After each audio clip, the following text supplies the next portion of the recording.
Today's guest on the Financial Planner Life podcast is Ryan May. Ryan was voted top 35 next generation advisor by Citywire, which is fantastic. He came from a legal background, so we dig deep on that transition, why he did it and why you might consider doing the same. We look at the difference between starting in financial planning as a self-employed advisor up against his route, which was employed down a trainee route. We also dig into client acquisitions. He's been lucky enough to have clients passed to him by a retiring financial planner. But we talk about some of the risks involved in that and the transition of those clients over to a new advisor. We talk about physical health, we talk about mental health, and we talk about the power of community, which is great because we have the Financial Planner Life Academy going live.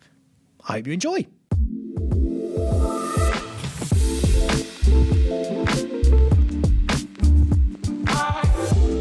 Ryan, thank you so much for joining me today on the Financial Planner Life podcast. And first off, you've got the best background yet. I love it. Oh, good. Yeah, I'll give kudos to my partner for that. For those that are watching on video, they can see a lovely setting in the background, and your partner obviously loves her interior design, so hats off to her. But it's not about interior design, this podcast. It's about the wonderful world of financial planning and the careers within it. And today you join us. You're a financial planner. Well, you're a top 35 financial planner, according to Citywire. So we're getting to that as well, which is really, really great. And we're going to dive into your career journey, really, and hopefully inspire some of our listeners, whether they are power planners, administrators, existing financial advisors, or those people on the outside looking at the profession to see if it's something that they would like to pursue a career in. Right. So let's kick things off. How did you get into the financial planning profession? Yeah, sure. So I worked 7 years in law prior to joining the financial planning profession, and I worked for 5 different law firms. And the last law firm I worked for specialised effectively in wills and lasting powers of attorney, and I was one of the client advisors there. A lot of our work was referred to us by financial advisors, and we've done several joint meetings as well. So over time, to be honest, I started to become a little bit more interested in what they were doing, what they were talking about. I sort of saw the diversification really in the workload. And more importantly as well, I enjoy the client interaction aspect. So as a result, law can be sometimes quite transactional. And with all due respect, you don't necessarily want to see the client again, because that means that something's probably gone wrong or they've lost a spouse. But I wanted the ongoing relationship, and that's where I saw the financial advisors certainly had that, especially with the annual reviews. And it would be probably right for me to say as well that obviously I was seeing the financial incentives and the remuneration packages there as well. And having just had my eldest, and I think she was 1 month old at that point in time, I could see all those boxes being ticked, and the most important box being flexibility as well. So that's sort of how I made my transition. I knew a family friend that happened to be the director of the firm that I currently work for, and we got talking, and it seemed quite a nice sort of process to sort of go through, and I joined the firm as a trainee power planner. Fantastic. Brilliant. Well, thank you very much for that, quick overview. I think there's a couple of things we should dissect here, actually, because when people work within the legal profession or accountancy profession, right? Yeah. People are even aware of that as early as school, aren't they? Yes. That's the kind of route, and it's almost kind of peddled as being a good career to get into, become a lawyer or an accountant or a doctor. That's what you should strive to do, or a teacher or something like that, a professional service. And financial planning often isn't talked about within schools. It's not within the career education. And this is what we're trying to do. We're trying to solve that problem, get more people understanding what the fantastic career it is and why you should embark on it.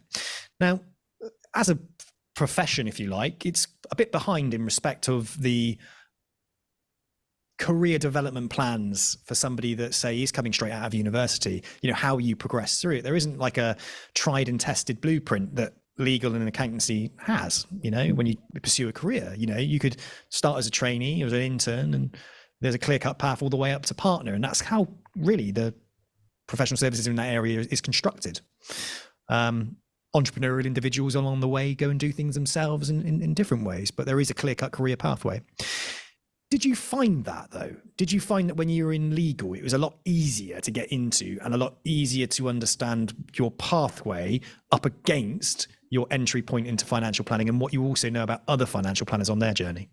Yeah, that's a really interesting question, actually, because I was a history graduate from university. So I went into law because of a family friend, and I just went in there to experience what law was like. To be honest, it was all about the bravado of the legal thing, of the profession. And to be honest, I thought I was going to be walking into Suits from Netflix. And in the London firms, absolutely, certainly the case. But that wasn't necessarily what I experienced. And that's not taking anything away from the legal firms I worked for, but that was my experience. And in terms of the entry point, because I didn't have my law qualifications, there was a couple of routes that I needed to sort of consider, really. And I felt like I did a lot of that homework myself.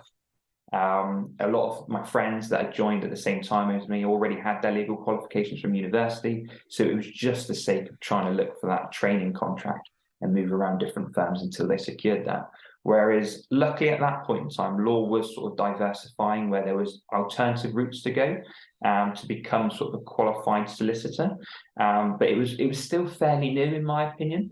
And if I'm being perfectly honest as well, when I was speaking to sort of the heads of recruitment for those law firms and for the big law firms as well, as much as they said that was brilliant and that going down that route where you didn't need to go back to university necessarily, from the partners of law firms, the traditional route was still, as they said, the more preferred route. Is what they knew, and that they could relate to that a lot more. There was the option that I could go back to university, and to be fair, one law firm did offer me an opportunity to do that and finance that for a year. It was a conversion course, effectively. But ultimately, as part of that package, it meant that my basic salary had to remain very low. And at that point in time, that was of no interest to me whatsoever because I wanted to start building a family. So, but a lot of my friends, absolutely, they went along that traditional route and it was very clear cut. You knew exactly what you needed to do. Arguably, though, it was becoming so saturated that I pretty much came to the conclusion that I'm just as good as these people, but some of them are arguably better than me, and they've already got their training contracts. Or they've already got their law qualifications. And as a result, I was like, right, this isn't going to work for me. So when I got into the financial planning profession, to be honest, to be fair to Sound Financial, they made it very clear in terms of this is what we want you to do. This is what we want you to achieve in terms of the time frame. These are the milestones. And in regards to those milestones as well, this is the changes in your remuneration package. So it was very clear to me when I got into that what that was. So it was via the CII, just doing a normal diploma from R01 to R06. So for me, in terms of my experience, it's a bit more clearer from the financial planning aspect, and I didn't need to research it as much because Sound already knew what they wanted me to do, which was great. But yeah, so I was a bit of a black sheep within the legal industry, to be honest. I think there's probably you consider yourself a black sheep. I don't know. Maybe you just woke up to the idea that the profession, of law wasn't for you, and it didn't match your expectations on providing for your family, for instance. And I think these are things you have to consider, and there has to be a consideration of your why when it comes to pursuing a career, staying in a company, or looking for another job opportunity with somebody else. I've just done a video about this on and releasing it on YouTube, but I do think that people need to write down their whys. Why are they looking for something else? What does it need to look like? And to really establish and visualize the reasons why and what it is you think you're looking for. Because I think once you've done that and you've materialized that down on paper, you will start to see that perhaps I'm in the wrong profession, perhaps I'm in the wrong industry, or perhaps I'm in the wrong company for the ambitions that I have, and the feelings of inadequacy or resentment or fear about not being able to reach the financial goals that you want. They're just alarm bells and indicators that you're not aligned to your why. Yeah. And I think that's really interesting. You mentioned about saturated, and I think accountancy law, so many people go into it that I can visually see them bubbling over. So some people will go into it, they'll push on through, it becomes hyper competitive, which means they can drive salaries down and focus on hard work, long hours, and the promise of something coming at the end. Being a partner in, when I become a partner in my own firm, then I'll know I've made it. And I think you are at the mercy of the process and the competitive nature of it. And that doesn't often favor the entrepreneurial minded person, right? It doesn't quite favor that type of individual. Now you're in financial planning, and let's touch on entrepreneurialism. You're employed within financial planning for Sound. Yeah, yes. That was your route there. Mm-hmm. Just talk to me a little bit about, would you consider yourself an entrepreneurial individual? Absolutely. I'd probably describe myself more as an intrapreneur, right. Which is a sort of something that not a lot of people's heard of before. Yeah. I've done a sort of keynote speech on it last year via NextGen, and I would consider myself as that, and that's being an individual who's employed in an employed situation with a remuneration package, but adopts a bit more of an entrepreneurial mindset. And that's for the reason of trying to make improvements and just help the firm come along without the risks or potential advantages that come with being a self-employed individual. So with me, with a young family, I love the idea of bringing in new ideas, and the firm and the directors have been very supportive with those ideas as well, which has been fantastic, and they've made a big difference as well. But I don't have the risks of going, okay, if that doesn't work, well, then that might happen to my income or etc. So there's no risks behind that. So I'm very much using the resources that's been provided to me, as well as I'm permitted to take out by the directors, and then just experimenting sometimes. Admittedly, I probably do a bit more of that outside of my normal 9 to 5, just respecting the job that I've got. I place a lot of gratitude and thanks to the directors for allowing me to do these kind of things, really. So creating that, I think creating a space within a business that offers employees the chance to be heard around their ideas for improving the business, whether that's process improvement, marketing, because you're going through it, you're going through the process, you're doing the job, and often as a business owner, you might not be in that place. You might be a bit disconnected by what the world is currently like from somebody within the business who may be like 20s or 30s. If you're, say, 50 years old running a business, which, there are a lot of 50-year-olds running a business, 50, 55-year-olds running a business within the financial planning profession. So having that space to be able to allow employees to be heard is amazing. Now, I would do somebody's head in because I got so many ideas all the time. I'm entrepreneurial. I am that type of person. And I think I would really frustrate people because I'm like, right, we're going to do this. Let's do this. Let's do that. Let's just bring this back into someone listening to this podcast who has lots of ideas and feels a bit like the business that they're in, they don't feel confident to share those ideas with maybe some of the management team. What do you think that they could do to gradually, or to suggest ideas, or even to bring employee ideas into the culture of a business? Yeah, that's a great question. I think in the first instance, like employee forums might be a great idea. We do employee forums where some great ideas come out of that. For me personally, what I did was I almost done like a sales pitch. And I did it in my own time. So the directors were like, great, Ryan's obviously in the business and invested in that. And for my biggest probably contribution to Sound was, although we did cash flow modeling, we often did it in terms of spreadsheet. So what I wanted to do was create a new dimension for the clients to make it more visual. And as a result, bringing cash flow modeling software, something that they'd never done before.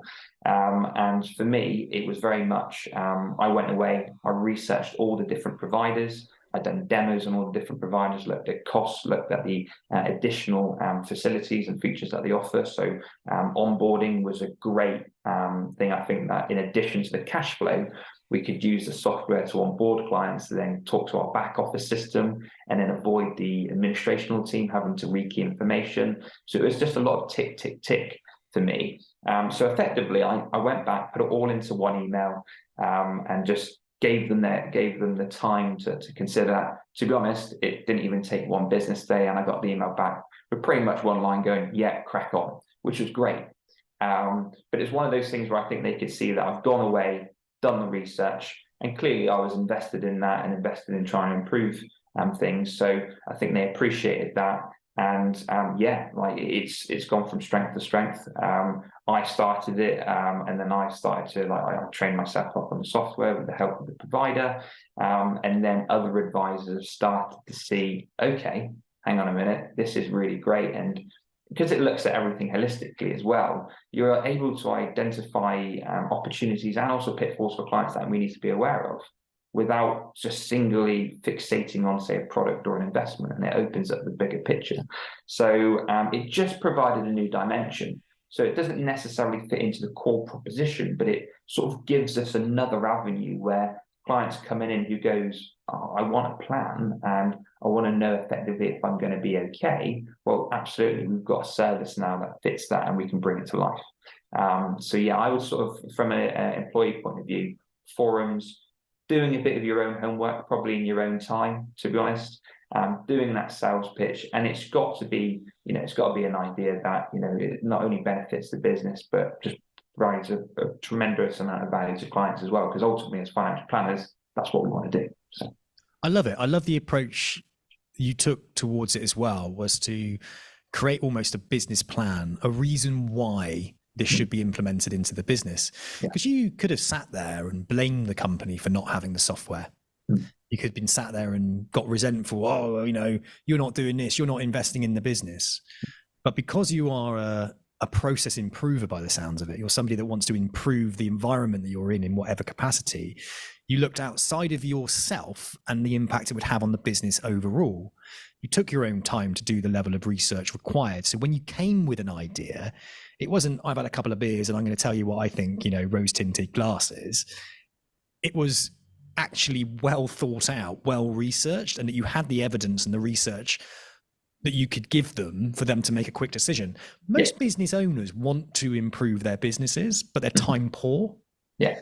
And I think if you have that entrepreneurial spirit and you're willing to actually do the research, because it's the time and energy that goes into the research, that's the part that's really, really difficult. Yeah.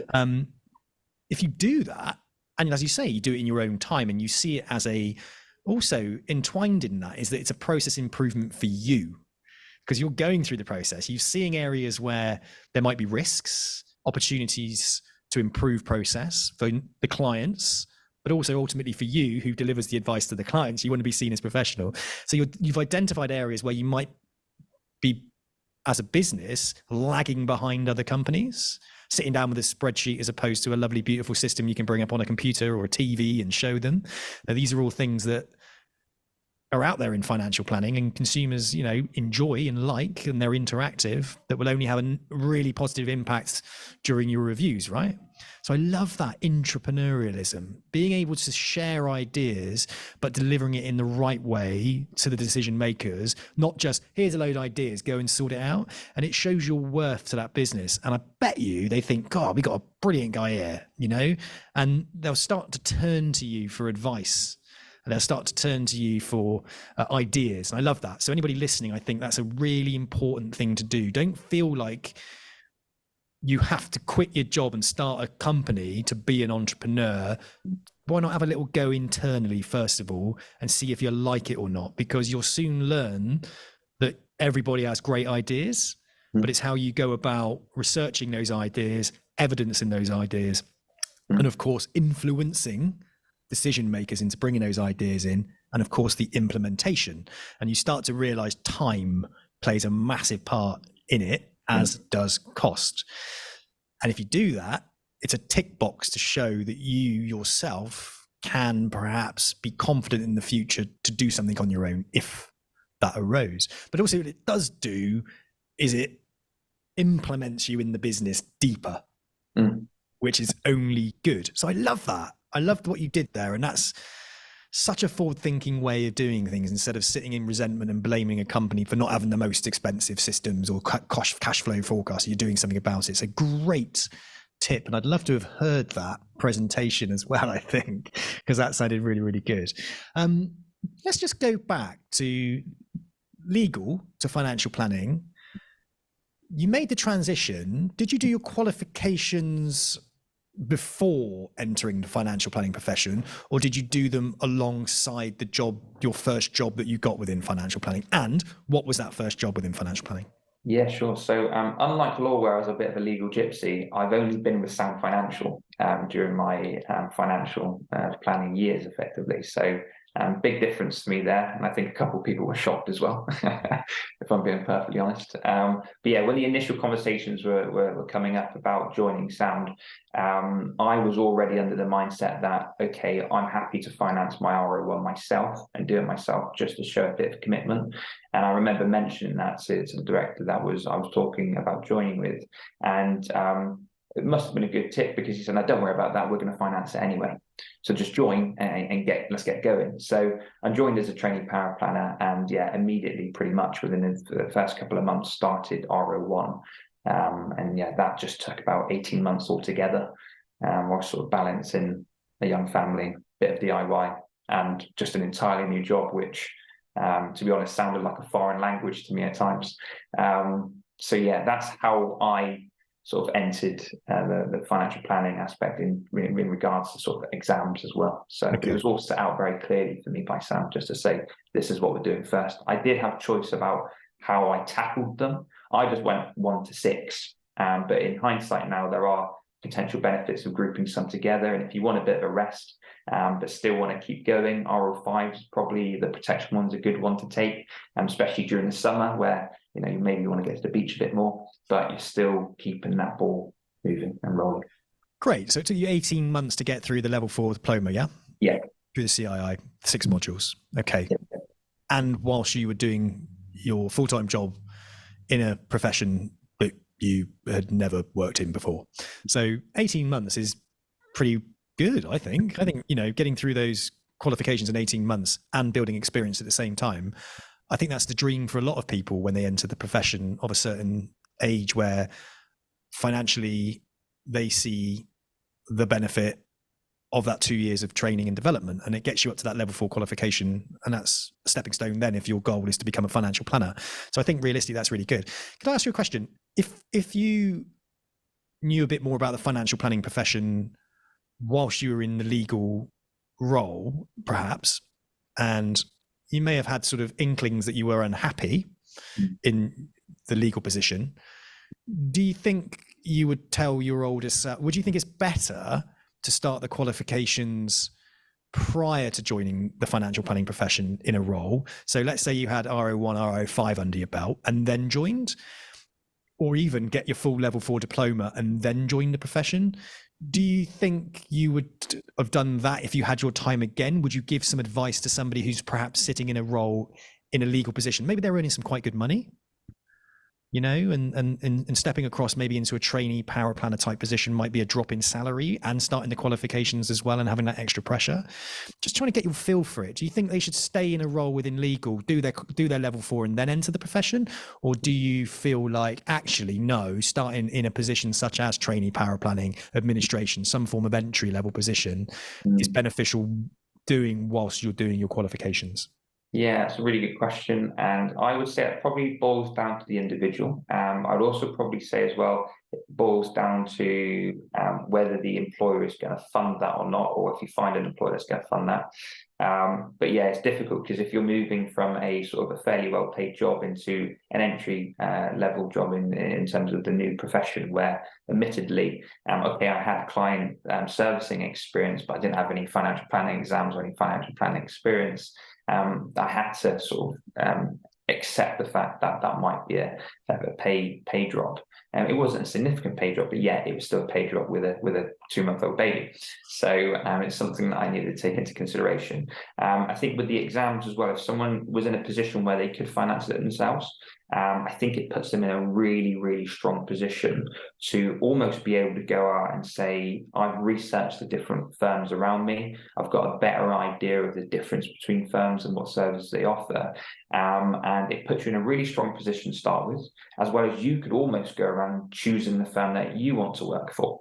as opposed to saying, okay, I've gone along with 4 other interviewees, we've all not got exams, and I'm just hoping that they're going to choose me based on my experience and personality.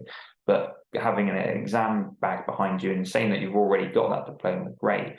The other thing I would probably say as well is when I first got into the financial planning profession, a lot of the theory in the books was great, and the understanding of that.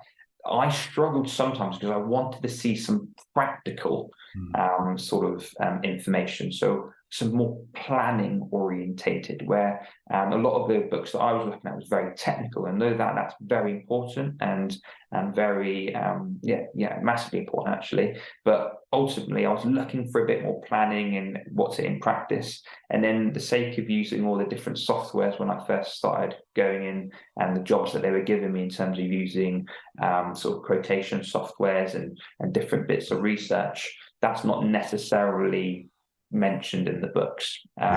So if I was entering and having no qualifications, it's good to, and as fast as you can do, brilliant, it bring you a bit more up to speed. But I know that there have been employees that we've recently taken on that do have some part of their diploma, and I certainly think that they've probably had a bit of a running start there, because they're like, oh yeah, I'm familiar with that term, or etc. That. So it's definitely an added bonus if you can facilitate that, I would say. I am 100% with you on that. And as I've mentioned previously, I've got the Financial Planner Life Academy going live, hopefully in the next 5 days. One of the things I wanted from the Financial Planner Life Academy was to be able to support people through their qualifications. So not just, look, here's a dusty old book, blow it off and read it, and hopefully you take it all in and good luck on the exam. I wanted full exam support through module training and development that someone can do whenever they want to do it. Yeah. So if they do it in their own time, lunch breaks, whilst they're working for another company, a different profession, then they can go through it. The thing that you picked up there that is really important as well is that the qualifications don't make the advisor an advisor, doesn't make them a financial planner. Yeah. What I think people need to learn is what you do on the job and how you use that information in a practical way. So within our community, the Financial Planner Life Academy, we also have practical soft skills training that runs alongside the qualifications. So at least you can see it in action.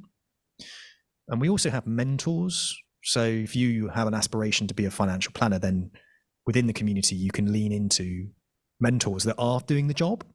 So we run live Q&A sessions around that. So you become educated around the exams and the qualifications, educated around what you do day in and day out. And there is things like cash flow forecasting software that you can play around with, or demos of, and all that kind of stuff. And also that you get a realistic understanding of what the profession looks like by those that are within the profession already. That's what we're all about here at the Financial Planner Life perspective. And then to top that off, we also provide career advice. So when you're sat in a role, perhaps in legal, and you're thinking, I wouldn't mind being a financial planner, I've heard a few good things about that. What people don't have an understanding of is the different multiple pathways in the profession and where it can take you. Because you could start as an admin, go to power planning, you could create a career out of power planning, you might want to go into compliance, you might have aspirations to run your own business. What's the realities of running your own business? Should you be a registered individual, self-employed, an appointed representative, directly authorized? What's IFA in comparison to restricted? What's the difference? What's cash flow forecasting? What is financial planning up against product sales?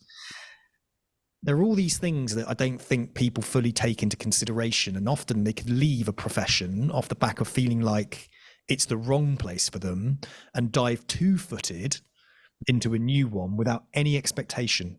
And also what that does, and we know this because a lot of people will leave they become second careerists. There's a big push on second careerist hiring into the profession to up numbers. And some of the bigger product providers, your SJPs, your M&Gs, your OpenWorks, your Quilters, have these advisor schools, right? But we see a lot of people leave professions, go down that pathway, and don't take into consideration you're going to be self-employed. Yeah. You know, and the struggle and the difficulty of what it's like to actually build a business in a profession you don't actually have any experience in. So for me, it's about education and then signposting the right way at the right time when someone's made a decision. And that was what I wanted to create. And I got nothing against your academies at your SJPs, etc., and all of that. In fact, I partner with St. James's Place and I put people through it and they're doing really well. But I want to make sure that if they're going to go down that route, that they don't become the percentage that don't do really well because they didn't think about what's involved and where they want their future to go. Because at the early stage, you could make the wrong choice and then you're locked in and you'll just go, I'll just persevere with this. And it's the wrong thing. So that's what we were all about doing. When you were in that legal position, you're in that job, in that, in that role, what was the penny dropping moment for you that made you think, I'm not, what was it? Was it the money? What was your reason why you had to leave? I would say it was, for me, I want to tick 3 boxes, and I've got them in a certain order as well. My most important box to tick is flexibility, just with my young family. If I'm being perfectly honest, I want to be able to go to my eldest daughter's sports day. My youngest isn't in school yet, but their daughter's sports day at any point in time, and I don't want anyone to be able to say no to me, because the worst thing for me would be turning around to her and saying, I can't go to your sports day because daddy's not allowed. So flexibility was really important to me. And as we all know, law, it was long hours and there's not so much flexibility in law. Admittedly, the firm that I was working for at that time, there was a bit of flexibility, better than most. But yeah, the other thing for me as well was progression. I wanted to see something where I had a clear line of progression and I was always working towards something, because that's something that's really important to me. And that's probably why I moved around so much in law, because I was like, right, okay, I've got what I needed here. I've been very open and honest with the employers in terms of what I want. I think in comparison to what I'm seeing, I'm not going to either get what I want, or I think I've got what I need here to then move on to see, okay, what can I make this a bit better? It was the sake where probably the situation where one of these boxes weren't being ticked. And then the third box is money. And to a lot of people, that's quite surprising, because normally money is either second or first. But I normally find with career progression, money will follow inevitably. And financial planning does offer a very, very good remuneration package for employed and self-employed advisors and power planners, etc. That, and I definitely wouldn't be in the situation that I am in now if I stayed in law. 100%. So in regards to that, the penny dropping moment was the fact where I wanted to tick all 3 of those boxes, and I felt that financial planning would certainly tick all those. And right now, in the position that I am, it's all those boxes are being ticked. Well, that's great. That's brilliant. Yeah. That's good to hear. And to hear from somebody as well that wasn't nervous about jumping from one company to another when you were in legal. Yeah. To hear that and to say that you're staying put within a company and within a profession that's ticking those boxes for you, as much as you enjoyed the risk of jumping from company to company when you were in legal, there is still that risk, isn't there? And that worry, especially with a young family, of, am I making the right decision? And I do speak to people that come within the financial planning profession and it was the wrong decision for them, but they'd gone into it 2-footed, and again, it's like, I want to slow down the process a little bit for people. So like if you're sat in a company, in a business or in a profession that's not financial planning, start doing your qualifications first of all and start educating yourself about the career, what's expected of you, what you do, soft skills training and all of that. And that's what we're doing with the academy as well. It's saying, look, you don't have to leave right now. You don't have to be 100% committed to that's what you're doing. I'm doing that now and that's what it is. And so much so I'm going to quit my job and start over here. You don't have to do that. Like, start some qualifications, get some training and development, start the journey, and then see if that's something that you want to do. And then again, get educated, which means that you're going to be more informed, which means you're going to make the right decision at the beginning entry point in your career. And that's what I want people to understand, is that you don't have to run like a lunatic towards that goal of being a financial planner. Because do you know what, right? It ain't going anywhere, the financial planning profession, and the opportunity is getting bigger and bigger and bigger for those financial planners. So if it takes you 2 or 3 years to establish yourself, 5 years perhaps to establish yourself, perhaps you're 25, 23, and you're thinking, I want to be a financial planner because that's what I want to aspire to. And the badge of that means that I've hit the prestige of what it is. The ego is getting fed on that element. It's like, slow down, because when you're 27, when you're 30 years old, 35, 40 is a great age to be a financial planner. You've still got years ahead of you to build those assets under management, to build those client relationships, to build a business of value that potentially one day you might own and sell. And I want to slow it down a little bit. I think people run at it too hard. I've got to do it. I've got to get my qualifications. Next year, I've got to be an advisor. I admire the ambition. I admire it, but don't trip yourself up along the way and make it difficult for yourself. 100%. I think in that regards, one of the most important things I would probably say to people coming into the industry, I think you're tackling in that head on with regards to what you're setting up, is just understanding what firms you're looking at as well, and what's the difference between those firms, and the differences between independents and restricted. I'm very fair in terms of my perception. There are different financial advice firms out there offering different services and different products, and I would sort of always compare them like apples and pears. We're just different.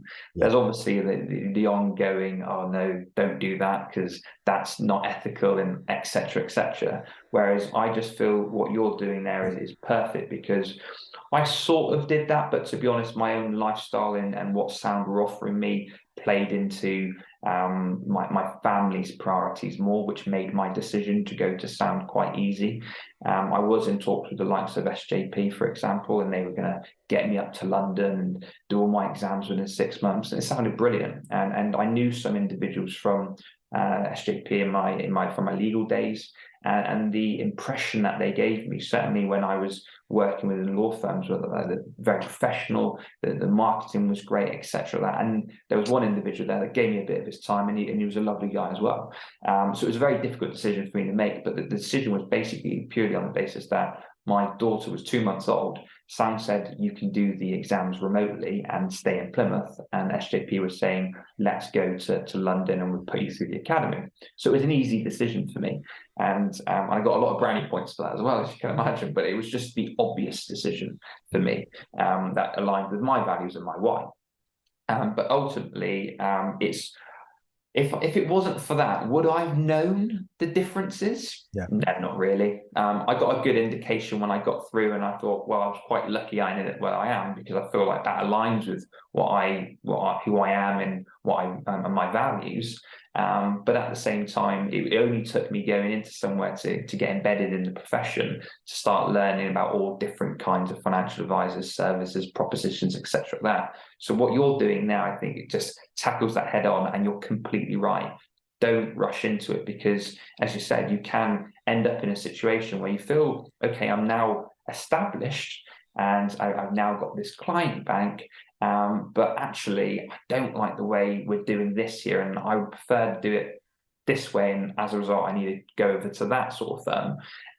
And then you might be in a situation where you feel a bit trapped, or you feel a bit like, I wish I knew that before. And that is exactly what you're tackling right there, which is great to hear. Good feedback there. Thank you very much. I'm on the right pathway. I'd like to think so. I've got a good understanding of the profession as a whole from 15 years of looking at lots of different businesses and doing what they do. Often when you're a financial planner, you're looking for clients.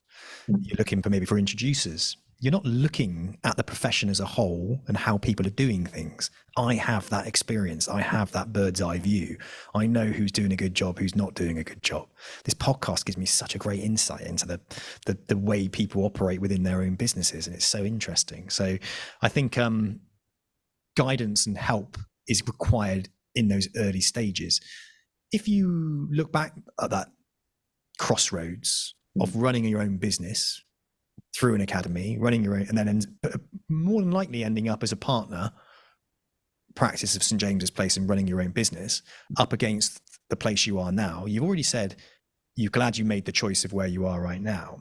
But knowing what you know where you are right now, do you think you'd have struggled to build a client base within the first couple of years of being a fully qualified financial planner, self-sufficient? Yeah, I'd say possibly so. Based on my experience, what I probably haven't mentioned is that I'd done a little stint of recruitment for 8 months in between my legal times, and I was a horrendous recruiter. Within 8 months, I didn't place one individual. And I thought I was going to enter recruitment. I thought, I'm a personal individual. I can be relatable, and of course, people will want me to help them and place them. And I was horrendous. And so on that basis, if I was thinking that I was going to start up and build my own clients and etc., that as much as you like to think sometimes that you've got a lot of friends, you've got a lot of family contacts, and everybody's there to support you, I adopted that mindset in sound, but I was employed, so there was no risk there of not getting paid. And as much as some family and friends were very supportive, they've got their own lives. With all due respect, the world doesn't revolve around you. So you've got to be really on it.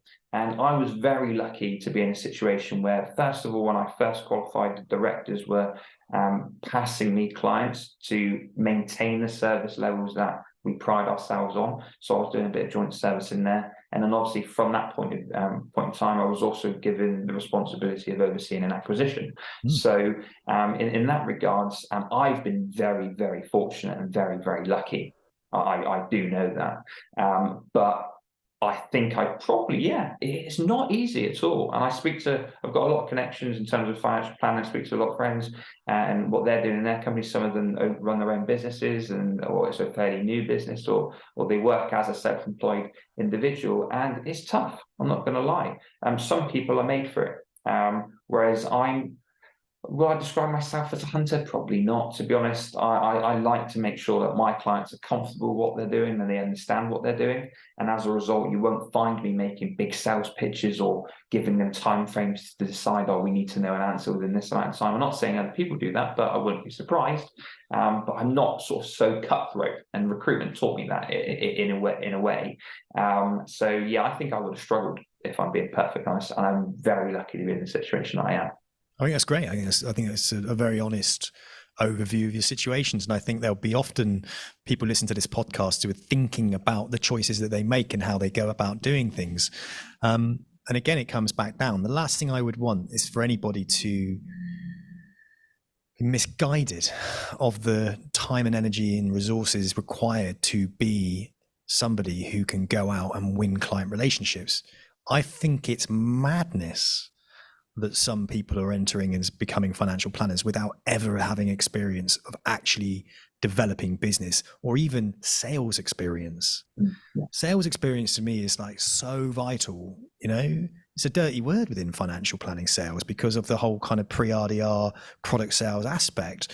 But what people seem to forget is sales is so important in selling your services to your clients or to new clients. And I think without understanding that, without understanding the world doesn't revolve around you and people don't just walk through a door and land on your lap and say, give me financial advice, because that's totally unrealistic. Even with the most sophisticated social media campaigns and YouTube channels, it takes time to build inbound leads. It really, really does.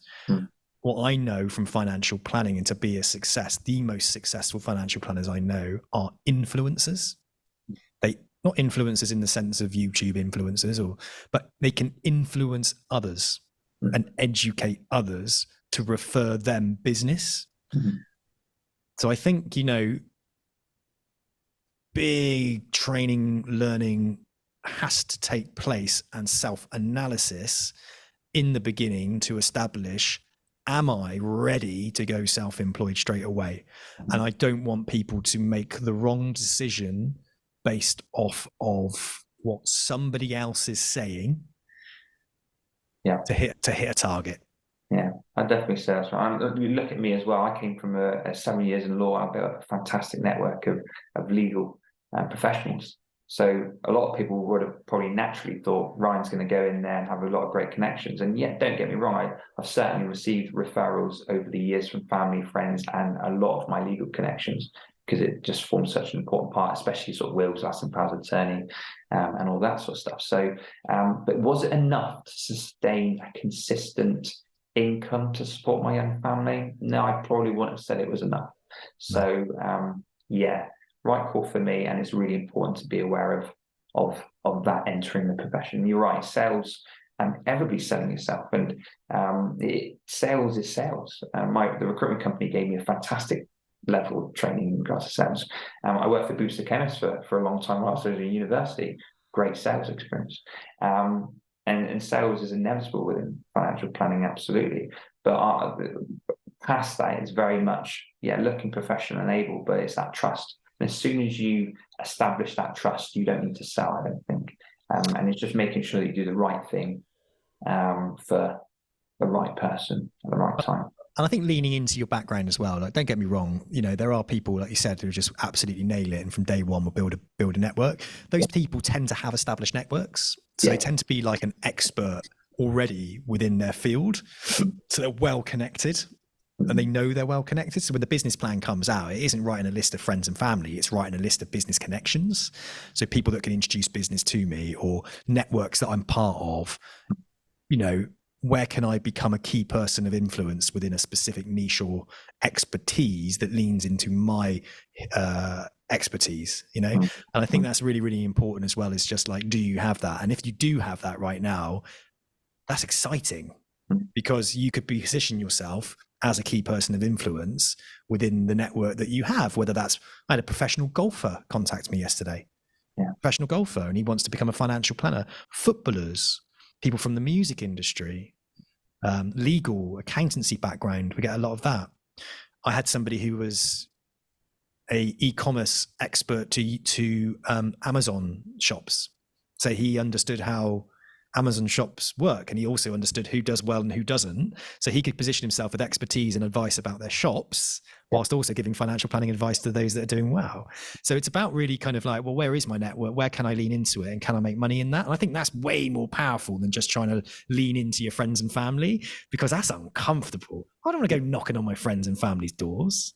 This definitely, I was very reluctant to just force stuff on them. So you would do it almost indirectly. What I did, I'd done my social media posts and they would all reshare. Brilliant. And that was as much as I wanted to ask them, to be honest. They all knew that they needed help. But you're completely right. Though. Going back to, I'm an avid golfer myself, and there's a lot of relatables between golf, I think, and financial planning. So for that individual, you could almost tailor it around that, and with the connections that they have too. Brilliant. And I think that's the thing, isn't it? And I see a lot of individuals talking about niching and all that sort of stuff. And I can see that certainly being a very a great position to be in and a great thing to leverage. Talk to me about when you obviously joined Sound, right? So just talk us through, you were lucky enough to obviously not get a yellow pages chucked at you and told you to go and win clients, right? You were lucky enough to get involved in an acquisition quite early on. So you managed the acquisition. Did you manage it, see it through, and then that acquisition was your baby that you started to nurture the clients with? Tell us a little bit about that experience. Yeah, sure. So I started at SAM in 2017. Then I qualified in 19, pretty much register on the register there, and then sort of started obviously seeing clients and building up my client bank from there. And then it was, so we recently officially purchased that business of that retiring advisor. That advisor's been under our umbrella for 2 years anyway, operating. So we knew him fairly well. He's a great guy. I get on really well with him. It just got to the point where he was then, his PA decided to call it a day and retire. And rather than taking on someone else, knowing that he was going to be retiring the next couple of years, he said, I'm going to call it a day too. So it was that sort of time where he had already started to integrate with Sound. But now we needed an individual that was an advisor that was able to take over his clients. And to be fair to the directors, again, a great call from them. They were thinking they're not only advisors, but they're also running the business. They've got their existing client bank, whereas we've got Ryan over here. He's really willing, ambitious, gets on very well with the retiring advisor, and more importantly, he's got the capacity as well to take on those. And then, although I had my existing client bank, I'm completely up and taken from a small client bank to a very mature client bank within the space of a year. So we've been, it's been effectively, as soon as that was the plan, getting together with the retiring advisor. We've probably conducted 80 face-to-face meetings this year just for the handover. There's other individuals geographically that we cannot see, but we've communicated with them already. And apart from the legalities in terms of actually purchasing the business, which has been dealt with by our practice manager and directors, I was pretty much involved in everything else. So it's just a case of onboarding those clients, thinking about the marketing, thinking about the communications going out to them as well, thinking about the change of websites and all the bits and bobs that naturally come with the migration of data, and just purely that relationship with not only the retiring advisor, but the existing clients as well. I can fully appreciate that it is a very sensitive and anxious time for these clients. They've known Chris for years, and now all of a sudden we've got Ryan. And so it's been great to get out and about meeting these clients and onboarding them. And as with everything, there's always those little teething issues, but it's making sure that we've minimized them as much as possible to embed them. And as Chris said, he didn't need to sell out. He could have sold out to a conglomerate with all due respect, and he could have been gone within a couple of months, but he didn't want that. And I think that's testament to the guy that he is. And that's why we got on so well, that he wanted to make sure that his clients were still looked after by someone local and someone that, you know, wanted to look after those clients and give them the best possible service. So thanks very much to Sam and the directors for trusting me. Absolutely. And yeah, it's been an absolute pleasure just so far. I used to run I set up a company called Gunner & Co, which was a IFA acquisition business. I set that up with the guys from IFA magazine quite a fair few years ago. So I understand the process of an acquisition, valuing a business, but I also understand there is a relationship between the advisor and the clients, and one that the idea of the profession gives you this indication that, yes, there are big consolidators offering decent lump sums, and there are people selling them. But the majority of advisors care deeply about passing Mr. and Mrs. Jones over to somebody who cared as much about them. And especially when you've got these like one-man band type advisors, because it's almost like they're friends, they're delivering a service, and it's created the opportunity to have a livelihood and a business of lifestyle and an income. So the last thing they want to do, sell them down the river, because they might have to look them in the eyes down the golf club or the pub or wherever they go and hang out. So that's really important. And I think what an opportunity for you to be that handover person, that transition, helping somebody exit the profession comfortably and confidently to be passing over to you. Was there anybody that during that process that didn't like the transition and felt uncomfortable about it? You know, how much of the acquisition do you think, were any clients lost, or were there 100% hit rate of people moving across? Yeah, it certainly wasn't 100% hit rate, but I would say that for those individuals that were very anxious, very concerned, it was the minority. I would probably say out of sort of the 80 visits that we've had so far, 2 have been very anxious about it, and rightly so. You completely touched on a brilliant point in terms of they've been lifelong friends of Chris's, and just a transition from just to a completely new advisor was a bit scary for them. And so they've obviously we've sent out all the information with regards to sound of who we are, and we were a bigger outfit with a bigger team, so the idea of being able to be there to support them as well, which was really important to Chris. Some of them have struggled, absolutely, and I think the face-to-face meetings had certainly helped alleviate their concerns, because all they knew was there's this chap called Ryan that's going to be their new financial advisor.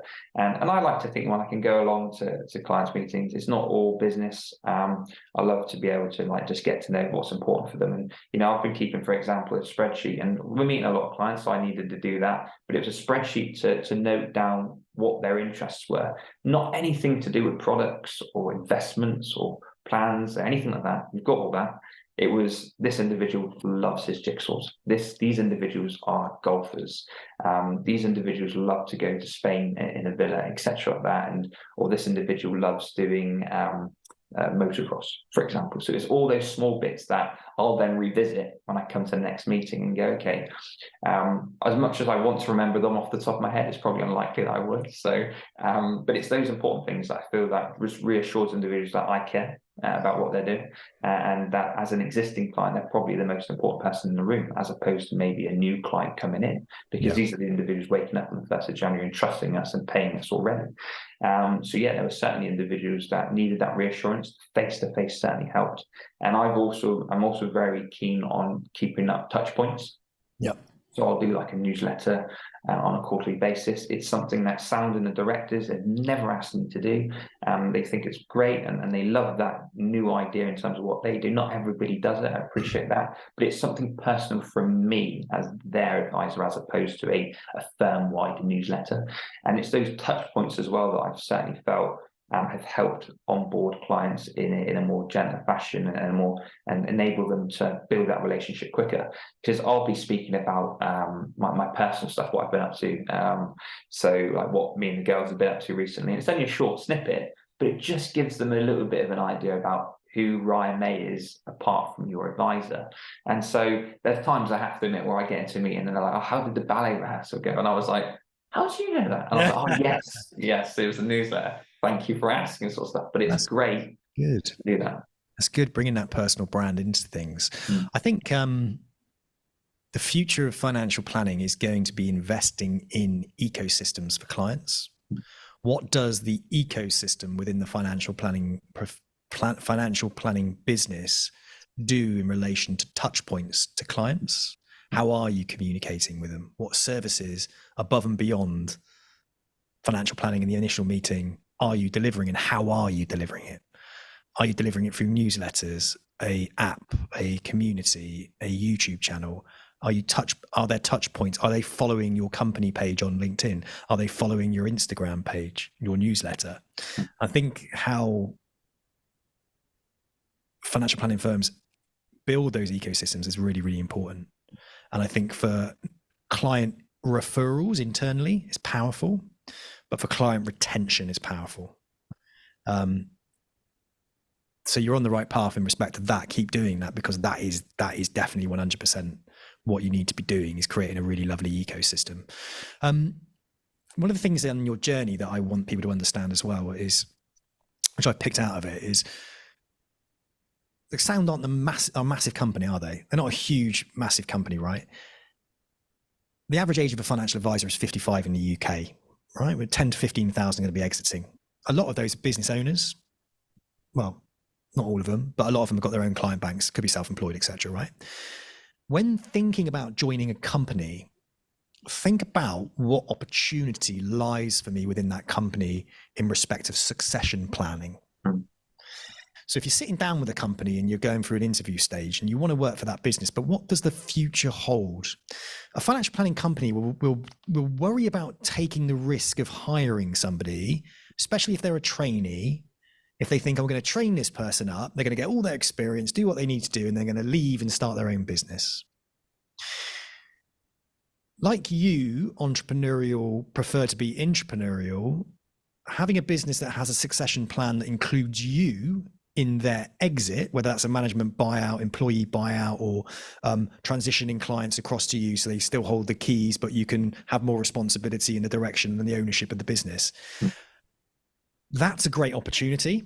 And I think I've spoken to a number of financial planners like you that are having these clients pass down and are building businesses within businesses and have got the understanding that, well, okay, this is taking me somewhere here. Like, I could own this business at some point. I could buy them out. There are lots of things that can be done. And I think business owners, again, don't want to leave a business. They might want to create an eternal business, like Chris Budd is saying, this eternal business that never changes its name, and it's a buyout from an employee perspective. So I think those things are well worth thinking about when picking the firm that you're working for, and certainly asking the questions about that. What are you planning on doing with your business? When are you looking to exit? Does an opportunity lie for me within that? Because I want to work for a firm in the long run and be part of the growth of it. And I suspect you've got worries and concerns that I might be entrepreneurial and leave and start my own business. What opportunity lies for me there? And I think that crosses the line between respecting and understanding that the business doesn't want to invest in somebody and then go out the back door, but also they see that you've got a commercial aspect and element to it. And that you can then say, because I want to add value to your business whilst I'm here and whilst you're here. And I think that's a lovely little angle. Do you think that's a great way for somebody to position themselves as a trainee when going into, say, an interview process to actually have conversations about that? Or do you think, is that punchy? In my experience, no, not punchy, only because one of the most important things I've always sort of said to myself is to be honest with my employers, and that's certainly what I've done with Sound. They know exactly what I'm thinking long term. They know exactly what I want long term, and these are conversations that we frequently have, to be honest. I think there is that element of respect as well, and trust. To know that we're both in it to look after each other. The directors are great guys that have given me a tremendous amount of support, and because of that as well, there is of course an element of loyalty there. And these are guys that I don't only know just inside of work, but are well attached with my family as well. So there's again an element of respect and there too. It's definitely always on the top of my mind, because I'm 34 now. I've still got a young family, and where are we going to be going? And I would love to be part of that journey and keep doing what I'm improving on, because I've seen a couple local firms. One's done a management buyout, one's done an employee ownership trust, like Chris Budd was saying, and brilliant, brilliant stuff. And in terms of Sound, what I've always really placed a lot of importance on is open communication, and they've been open with me, with where their mindsets are at, and with what options they've got, and I've also been open with them in terms of this is what I would like to achieve. So I've always sort of thought to myself, to be honest, that if it ever came to a point where, I always look at sort of, say, Jack Grealish from Aston Villa, and Man City was a great opportunity, but he was loved there, but it was the next level up. If something came across like that, I wouldn't make a decision and say, yeah, I'm going, and then going to go in to tell them. I'd go in and say, look, this has come across my desk, and this is a decision that I've got to maybe consider. But before I even start that, we know what we are both looking for, and let's have a conversation before. And in all honesty, that's happened only once before, and they were absolutely brilliant. And I'm so glad I had that conversation before even making a decision, because they were like, right, we're already there. You've just jumped the gun, as usual, a little bit too early. And I wasn't even in an awkward situation there where I felt bad, because I hadn't got in depth with conversations elsewhere, but it was something that and that's what I would definitely encourage employees to do, is just be open and honest. There's nothing wrong with that, because the last thing you want is to go, oh, this is what I want long term, and then you leave it, you're not open and honest, and then 4 years down the line, in terms of your review, you say something like, oh, well, that's not going to happen. We're not in that mindset. So you're bang on there, mate. And that's part of the process I did on the Career Accelerator podcast episodes. And we talked about that, and I'm releasing a video around that soon as well, hyper focusing on the fact that if you're unhappy in your job, or even if you're not unhappy in your job and something comes across your desk that sounds great, and you think, oh, that's ticking a box. Now, it's ticking a box for a reason, because intrinsically that's a motivator for you. Give the company you're working for the opportunity to listen to the opportunity that sparked interest in you and has ignited something in you. Go to them and tell them and say, this is what's come across my desk. I'm not going to lie to you. This sounds really, really interesting. What do you think? And I think as a business owner who employs people, I'd much rather have a conversation with somebody who has had their head turned so we can explore it together. Can I deliver what that head-turning opportunity can deliver? Can I change something within my business to speed the process up? Maybe some training and development. Perhaps I could do something like hand clients over. Perhaps I need to review my salary expectations. Anything. Because that feedback is so incredibly powerful for a business owner. And the right business owner who has a growth mindset will, like yours, thank you for that information. But what it does also is that you, as an employee, know that you are honest. And that's the key thing, right? Because if all of a sudden in the background you're scheming, oh, I got this now, and you start to look at your current employer almost differently, like with different eyes, like, well, why didn't they do that for me? And it can become really tricky, and it creates a bit of toxicity in your thinking. Yeah. And then when you do leave, for example, it might be a really uncomfortable, it might be an uncomfortable exit, and you'll take that into your new job. And that mindset that you had at that pinnacle time of making a decision about your career, you might take that low frequency sneakiness with you, or that low frequency dishonesty with you, and regret with you, and possible resentment, and a fear and a worry that I hope this works type thing.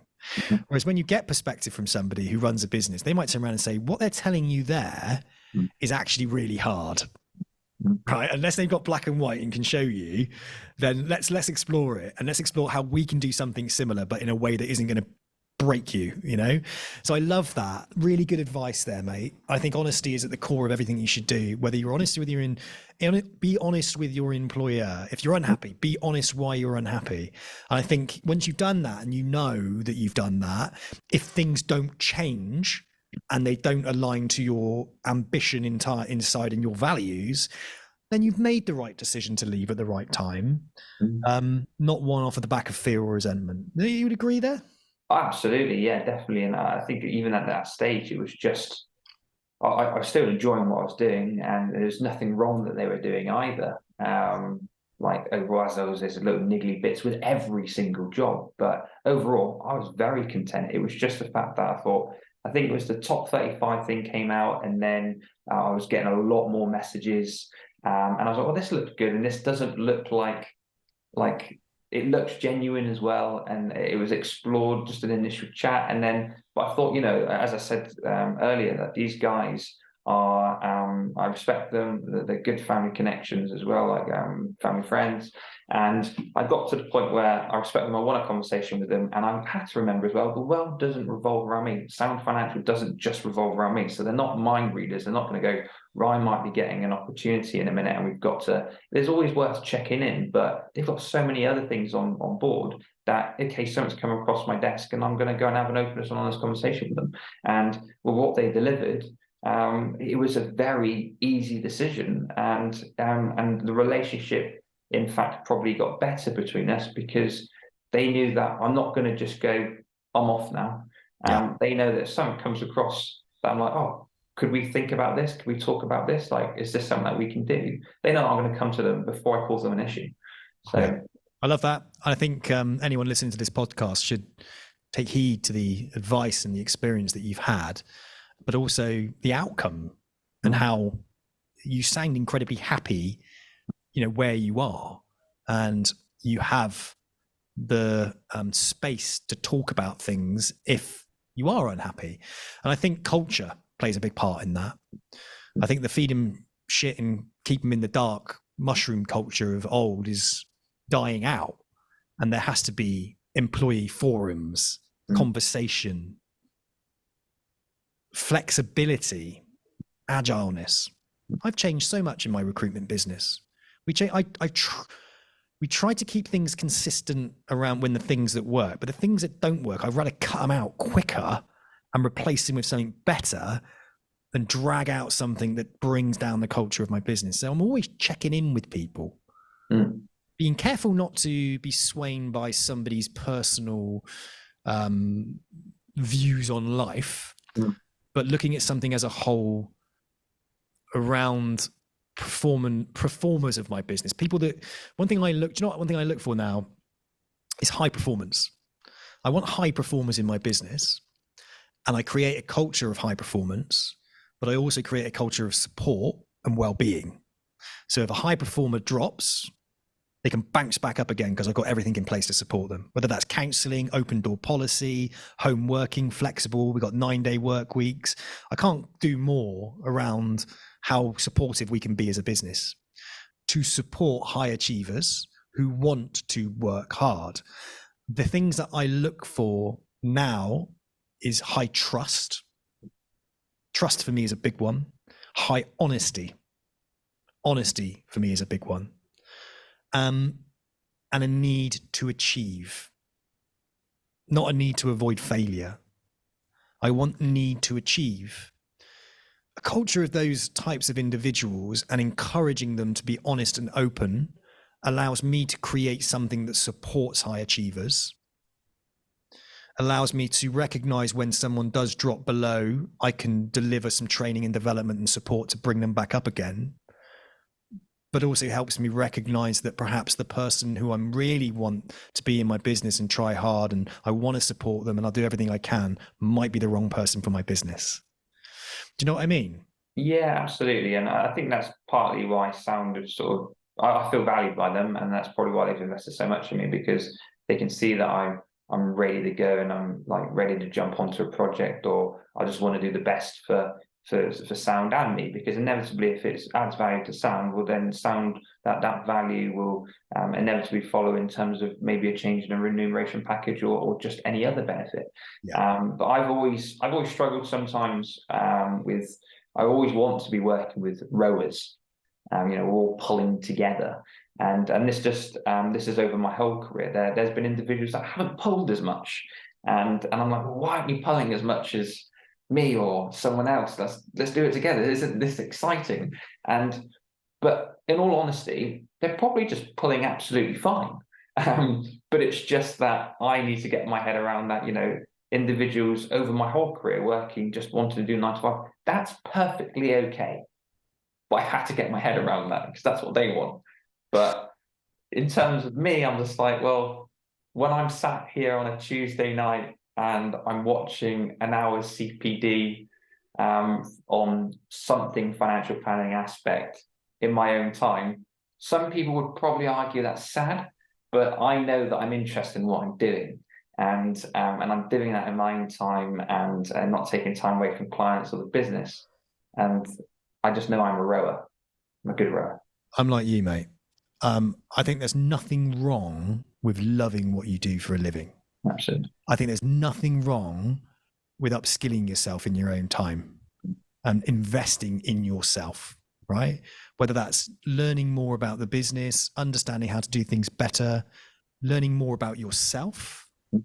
Yeah, because it often starts with ourselves. How am I interpreting this? And, what am I motivated by? The wheel of life is one of those fantastic things that you can do just to double check and check in. Am I spending too much time in the work arena and not enough time with my family and friends? That sort of stuff. And I found that really, really beneficial because there is a risk, and I've been there, that we can consume ourselves too much with the future of our businesses and our positions, and we put our self-worth alongside how we feel within our work. Being an addict, I am an addict. I've established I'm an addict. It never has an end. And often you can consume, and not feel like you're winning.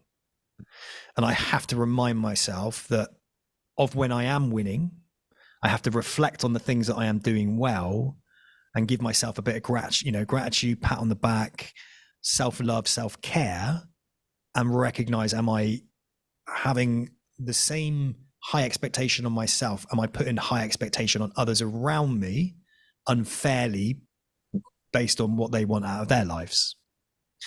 Do you understand what I mean? 100%. It's a tricky one. It's a real tricky one. But I see no problem if you enjoy what you do, it being what you do in your spare time as well.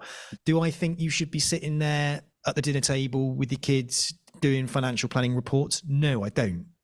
I don't think you should be anybody should be taking their homework to encroach upon their time with their families. And I think that is super duper important. And if I could look back, I'm 42. I pick my daughter up every single day from school, drop her off. I spend time at home with her. I don't miss things. I'm present for my wife and support her. And I think to myself, God, if I didn't have that opportunity to do that,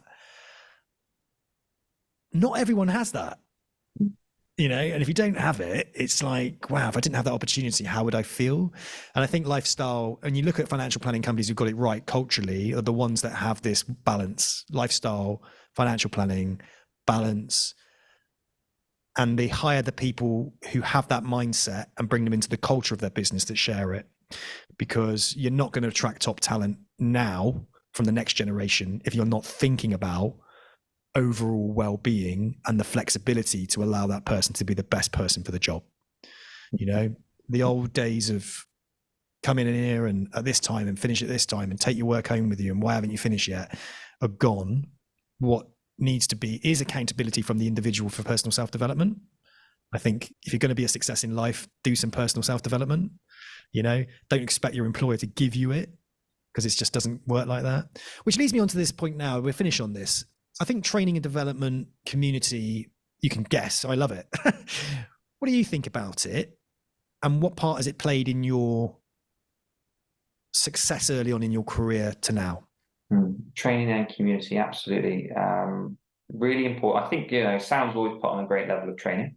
And it's just, the stuff that we need to do for our 35-hour CPD and all that sort of stuff. And so if there's been anything extra, they've normally been open ears. But I've taken on a lot of my training myself, I would say, and I've gone outside of sound to go, right, okay, where can I boost myself and where can I improve myself, not only just with my job, but also with my personal development as well, because it all does work together, doesn't it? The mind, body, and all that sort of stuff. So, and to be honest, a lot of people, if I talked about even just doing the gym a year ago, a lot of people would say, Ryan would have never joined the gym. He's not a gym goer. That's all. I joined the gym in March and I'm still doing it now. And I think I'm getting slowly addicted to that, because I can see the benefits it's having on me mentally, as well as my capacity to work at a higher level, and also just the benefits that I'm having at home. So it's not just the training in work, but it's also training for me personally outside of work. And that's where probably the community has really comes into this forefront of my mind, really, because it's very difficult. As you said, the average age for a financial planner is 55. So there's not a lot of, unlike when I was in law, when I was just surrounded by a lot of people my age or slightly younger, slightly older, I don't have that necessarily, especially who are in a financial planning role. There's one individual in work, but apart from that, there's not many other individuals around Plymouth, maybe 2 or 3. So it was Next Gen was my community. I know you know them well, and I'm a big fan of Next Gen. And for that in itself, it sort of just combined it as the two. Next Gen not only provided me with an immense amount of training, which is just the value of that's great, but it was the community that it gave me. It opened me up to individuals that were in my position or had gone through my position, and that I could just relate to, and who understood what I was going through. And we all had that sort of similar mindset. And that's what they always say, isn't it, in Next Gen? It's the mindset, having that same mindset. And for me, that's probably been one of the best decisions I've made in terms of my financial planning career, to join Next Gen. And that was kudos to Matt Pitcher, he was my mentor through the CII. And that was something, again, I went out and done myself. No one told me to do that. I just thought that looks like a great opportunity. And I'll be forever grateful for the time Matt gave me over that year. Still remain in touch now. But it's those kind of things that I think a lot of people, 9 to 5, go home, that's it. Book shut, door shut, laptop shut. Whereas I'm like, I go out and it's just the curiosity, I think. I just want to become better. I just want to push myself a bit more. I've always been a bit like that, really.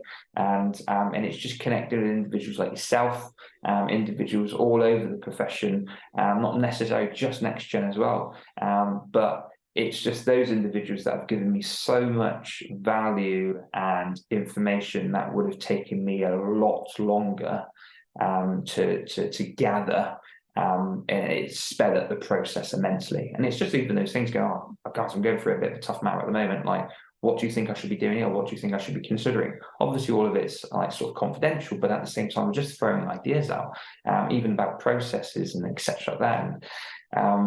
Yeah, I just love it. It's that collaboration and pushing it on. And then I bring that back to sound. And unknowingly, sometimes they don't know it. I don't tell them every single thing that I've just done this and that's because of that. I just start doing it. And then it's like, oh, brilliant. Like, that's cool. So unknowingly, I bring a lot from Next Gen into sound. But training community, phenomenally important. Love what you're doing and what you're saying in regards to that as well. The more that we can do, the better. Because we certainly don't have that in law. There wasn't that in law. There wasn't those communities in law, and there wasn't those types of training or facilitating it. It's such a supportive profession, financial planning. From what I've experienced anywhere else, that's brilliant. I think the supportive nature of financial planning is being spearheaded by next gen planners. So I believe the next generation of planners that are coming through are about collaboration, not competition. I think historically it's been very prideful, male dominated, egotistical profession. That's what it's been like, right? And it's changing. It is absolutely changing, and it's collaboration. I take that vote. I take that one since being in my financial planner life. Being in a collaborative position with the financial planning profession has absolutely catapulted me into completely different areas, and to the point where I'm actually planning a financial planning business myself, building a financial planning business. That would have never come if I didn't collaborate with the community, because I'm a recruiter collaborating now with the financial planning community in a way that doesn't look at me as being a blood-sucking, parasite. They see me as somebody that's adding value. And I love that. And the relationships that I've built and the questions that I can turn to. Pete Matthew, I've got a question. I can ask him a question straight away. Adam Owen, got a question. Can I ask you? My God, the information I'm getting now is brilliant. So it's super duper important that community is at the heart of the financial planning profession. And I'm super pleased to announce that with my academy, I've partnered with Next Gen Planners. Yeah. So all that training and development, all those things you've talked about are in my community, plus all that wonderful stuff that I can do around people's careers. So I think we're onto something spectacular there. And I think it's going to be really good. And for you to say that is brilliant. Another thing you said there that I want to touch on, physical fitness. I'm a firm advocate of it. I strength train 4 times a week and I run 3 times a week, right? And I have done religiously in a habit. You said addicted, right? Yeah, you could say like I've been addicted to exercise, right? But it's a habit. Everything in life which becomes, they're all habits, whether they're bad habits or whether they're good habits. I think what we're designed to do here is to identify the things that fill our cup up and remove the things that take away from us. Exercise is a bloody good thing to be addicted to if you can just keep your mind straight, in the sense that what are you doing it for? Because if you're looking in the mirror all the time and your body dysmorphic and you're thinking, oh, I'm not big enough, or I'm too skinny, or I'm skinny fat and all of that, then you need to work on self-esteem and accepting who you are, those typical types of things. So that then becomes a mental fitness strategy. So mental fitness and physical fitness are 2 things that I think are really, really, really, really important. Running, without a shadow of a doubt, is an antidepressant. So if somebody's struggling with anxiety, if someone's struggling with low moods, as difficult as it can be to get up, and if you physically can, go and run, because raising that blood pressure, getting yourself in that heart rate zone, clearing your mind when you're out there, it's meditative. You're building mental strength. But my wife's been going through some problems recently, and we've identified when she runs, she's in much better place. When she doesn't run, her mental health declines. Simple as that. It's like taking a bloody pill. Go and have a run. So physical fitness, that exercise and cardio element, the physical strength training, I think is great. All of these things are goal orientated. You don't have to run the fastest you can run. Just how long can I run for? And then observe what's happening to you in your mental state whilst you're doing that. I don't know if when you're in the gym, when you're doing something in its exertion, haven't you found that, isn't it easier to deal with a problem in your head? Yeah, no, 100%. Yeah, now that you say that, and to be honest, I use it as my switch. And I feel like, as you sort of said, we're almost like a cup, like the cup fills throughout the day and it's about to overspill, because I've got so many things to think about, not just in work, but just making sure that I need to sort of house insurance out, or just something like mediocre like that. But all these bits and bobs, and as you said as well, is that there's no one that comes in front of the girls, making sure that when I go gym, it's after bedtime. So I'm normally gymming in the evenings, 8 to 9, but I find it's a great time for me because I bring that cup back down. and then I just walk out and I feel like just more relaxed. Yes. It's a switch. I think mentally I've associated gym as a switch now, probably. Like golf was my switch beforehand as well, where I'd play on a Saturday morning and I was out of work then.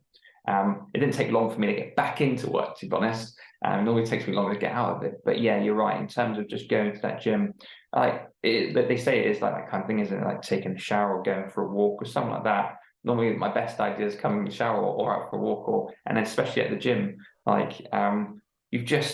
you're only concentrating on that one thing, and it's like, how can I do that better? And then all of a sudden you're just taking a break between sets or something like that, and then I'm just thinking about that. No one's talking to me. No one's it's just me. Last night it was me in there for an hour and a half alone. Yeah, it's brilliant. Lovely. Yeah, good man. Good, keep that up, because you live a much happier life and longer life if you're doing that. You don't have to go crazy, just be consistent with it. So one of the things I'm bringing into the Financial Planner Life community as well is my friend James Stammers he's a really good PT. He's always been there with me and always supported me. So he's coming into the community underneath the alchemy of aging, and it's all about how to grow older, fitter and healthier, and thinking about your flexibility, your mindset, cardiovascular, and the impact that then has on your business. So he's going to come in and sort of create plans for people to follow. And then if anybody then wants to use his services, can use him as a coach. And we're going to get him into businesses and get businesses looking at their physical fitness of their staff and offering this type of service to either the business owners, I think really should be the ones driving forward physical and mental health, but also giving accessibility to their staff to be able to do that. I do it in my business. We have PT sessions, all that kind of stuff, and it works absolute wonders. They say the physical health, as much as say the mental health of your employees, will add money to your bottom line. You increase your revenue. So we're doing that. And also I've got the partnership with Talk Club, the men's mental fitness charity. Now, men's mental fitness is obviously a big thing. Men are killing themselves, but everybody needs mental fitness. So we're bringing that into the Financial Planner Life community, and we'll have a mental fitness area as well. So if people are struggling and they want to connect with some other people who are in the community going through something similar, then we can have a mental fitness check-in, and that people can check and they can start to realize that there is somewhere they can go within the community who understand what they're going through and perhaps can give some perspective or just the opportunity to talk and listen and move forward, because some people need that, and that's okay. And I want to cater for that within my community. So good. You're touching all the things that you're the prime person that I want, and the outcome of where you are, I love, I love it. You filled my cup up today, mate. So thank you so much for joining me today on the Financial Planner Live podcast. I think you've given some really excellent advice for transitioning, things to look out for and the realities of it. And also, do you know what I'm taking from this? Accountability. You sound like a bloke who is accountable for his future, and he's not blaming and pointing fingers externally. And that, to me, is a big lesson today. Be accountable for your own career. Absolutely. No, I couldn't have summed it up better myself, really. Yeah, just be yourself, be authentic. Absolutely. And go for it. So, fantastic. Thank you for joining me today. Thanks so much for your time. I really do appreciate you having me on the show. My pleasure. Cheers.